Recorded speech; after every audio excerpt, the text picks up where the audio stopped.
আপনারা অনেকেই প্রশ্ন করে থাকেন যে রোজা অবস্থায় ইনজেকশন নেওয়া যাবে কিনা। প্রিয় ভাই ও বোন আমার, প্রথমত আপনি খেয়াল করতে হবে যে আপনি যে ইনজেকশনটা নিতেছেন কোন ধরনের ইনজেকশনটা। অনেক ইনজেকশন আছে যে আপনার শুধু মাংসের মধ্যে, গোস্তের মধ্যে আপনার ইনজেকশনটা দিই। অনেক ইনজেকশন আছে আপনার রোগে রোগে সিরাইজতে ইনজেকশন দিই।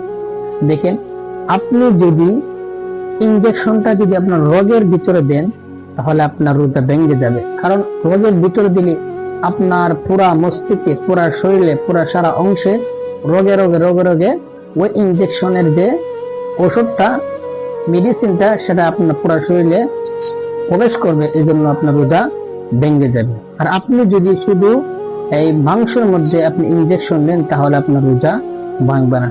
তবে সব উত্তম হলো এটাই, আপনি ইফতারের পর থেকে সেই রাত পর্যন্ত এর ভিতরে দিলে আপনি ইনজেকশনটা দিলে ভালো।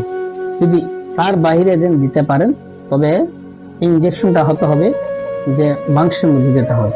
যদি রোগে রোগে দেন তাহলে আপনার রোজা ভেঙে যাবে।